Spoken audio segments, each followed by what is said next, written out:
بسم اللہ الرحمن الرحیم۔ السلام علیکم ورحمۃ اللہ وبرکاتہ۔ آج ہم کیفیت کے اعتبار سے روزے کی 3 قسموں کے متعلق بات کرتے ہیں کہ روزہ دار کی کیفیت کیسی ہوتی ہے، روزہ کیسا ہوتا ہے۔ اب روزے کی جو کیفیت ہے، اصل جو کیفیت ہے، اس کے اعتبار سے روزے کی 3 صورتیں ہیں۔ 3 قسم کا روزہ ہوتے ہیں، 3 قسم کے روزے دار ہوتے ہیں۔ پہلی قسم تو یہ ہے کہ ایک آدمی روزہ رکھتا ہے اور کھانا پینا چھوڑ دیتا ہے، اور باقی جو اس کے آنکھ کا روزہ نہیں ہے، آنکھ سے وہ نامحرم کو بھی دیکھ رہا ہے۔ کان کا روزہ نہیں ہے، اس کی زبان کا روزہ نہیں ہے، زبان سے وہ گناہ کر رہا ہے۔ ہاتھوں کا روزہ نہیں ہے، صرف اور صرف اس کے پیٹ کا۔ تو ایک کیفیت یہ ہوتی ہے، اور اس کے بارے میں آپ صلی اللہ علیہ وسلم کا فرمان ہے کہ بہت سارے روزہ دار ایسے ہیں کہ جن کو سوائے بھوک اور پیاس کے کچھ بھی حاصل نہیں ہوتا۔ تو یہ کیفیت روزے کی نہیں ہونی چاہیے۔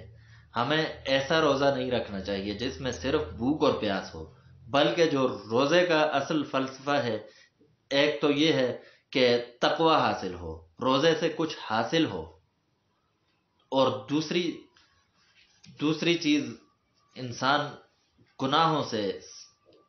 گناہوں کو شکست دے، اپنے نفسانی خواہشات کو، شیاطین کو شکست دے۔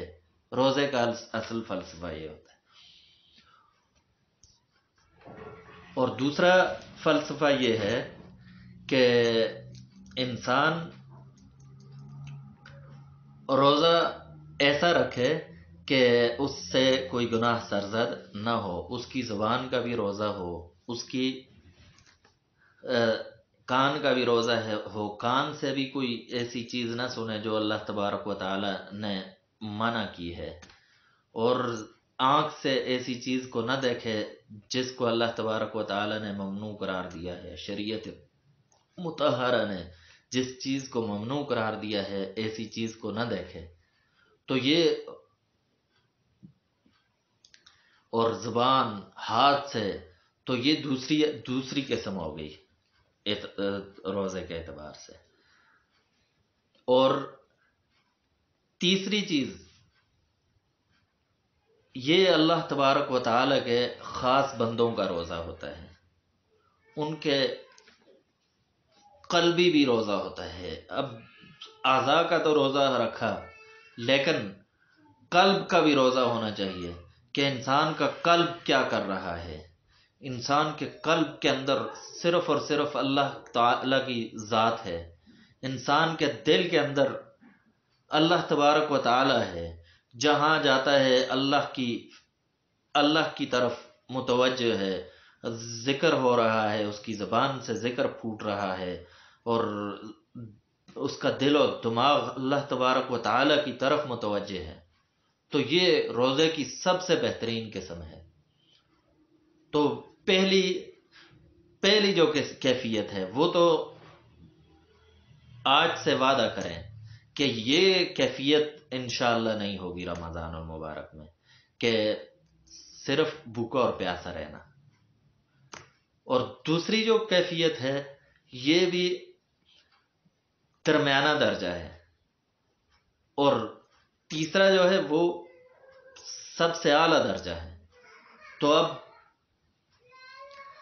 پہلا تو بالکل اس سے اجتناب کرنا چاہیے، اور کوشش یہ ہونی چاہیے، عہد یہ کرنا چاہیے کہ ہم اس روزے سے، اس رمضان المبارک میں اللہ تبارک و تعالی کا اتنا قرب حاصل کریں گے کہ ہمارا روزے کی جو کیفیت ہے وہ تیسری کیفیت کے اعتبار سے روزہ ہوگا۔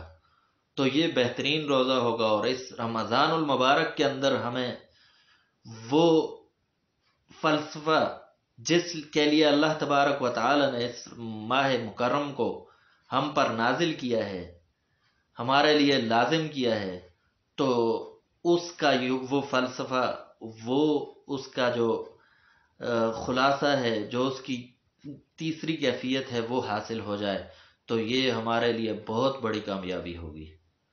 تو اللہ تبارک و تعالی ہمیں تیسری قسم کا روزہ رکھنے کی توفیق عطا فرمائے۔ وآخر دعوانا ان الحمد للہ رب العالمین۔